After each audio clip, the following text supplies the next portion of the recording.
2021년 10월 8일 금요일, 오늘 주시는 하나님의 말씀은 신약성경 베드로전서 1장 22절 말씀입니다. 말씀의 제목은 사랑이 답이다 입니다. 얼마 전 교회 주변에 카페가 하나 생겼습니다. 커피를 좋아하는 저인지라 한번 들러보게 되었는데요. 커피 맛이 꽤 괜찮아서 이후로도 종종 들르게 되었습니다.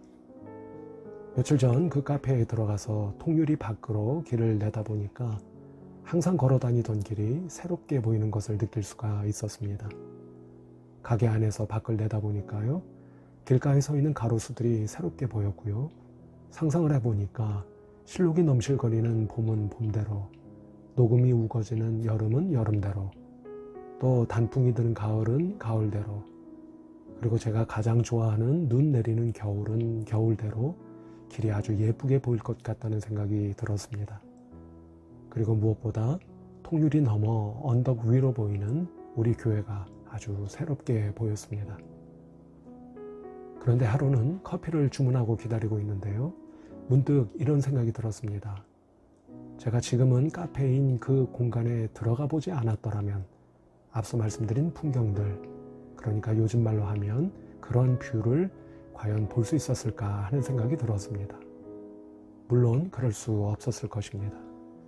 당연히 제가 커피를 마시기 위해서 카페에 들어갔기 때문에 그런 풍경을 볼 수 있었던 것입니다. 그런 생각이 들자 그렇다면 우리의 마음도 마찬가지가 아닐까 하는 생각이 들었습니다.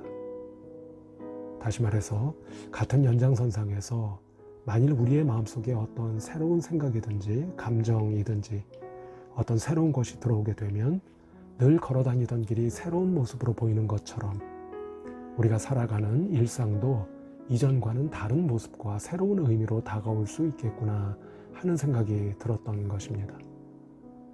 한번 생각해 보시기 바랍니다. 그렇게 우리의 일상이 새로운 모습과 의미로 다가온다면 그것은 얼마나 흥미롭고 설레는 일이겠습니까? 그런 의미에서 여러분을 축복하는 것은 성도 여러분의 마음속에 주님의 마음이 임하시기를 바랍니다. 주께서 주시는 마음으로 여러분의 마음이 채워지시기를 바랍니다. 왜냐하면 우리 신앙인들에게 주께서 주시는 마음이 임하게 되면 우리의 마음은 이전과는 다른 새로운 마음이 될 것이 분명하고요. 또 우리의 마음이 이전과 달라지면 앞서 말씀드린 것처럼 우리의 일상이 새로운 모습과 의미로 다가오게 될 것이기 때문입니다. 한 걸음 더 나가서 이렇게 주님의 마음이 우리 마음에 임하게 되면 우리는 신앙인인 우리에게 과연 무엇이 중요한 것인지 조금은 진지하게 생각해 보게 될 것이고요. 무엇보다 오늘 본문 말씀과 같이 형제를 사랑하는 마음과 곁에 있는 분들을 조금이라도 이해하고 사랑하고자 하는 마음이 일어나게 되리라 생각합니다. 그리고 이렇게 부족하면 부족한 대로 다른 이를 이해하고 사랑하고자 하는 마음이 일어나게 되면 마치 제가 카페에서 통유리 밖으로 내다보던 바깥 풍경이 새로웠던 것처럼 우리 주변과 우리 곁에 있는 사람들을 새로운 눈으로 바라보게 될 것입니다. 최근에 읽어본 신문기사 가운데 사랑이 답이다 라는 제목의 기사가 있었습니다. 의학적으로 실험을 했는데요. 실험 결과 누군가와 사랑에 빠져 있는 사람은 슬픈 장면을 목격했을 때 받는 스트레스가 다른 사람들에 비해서 훨씬 덜하더라는 것입니다.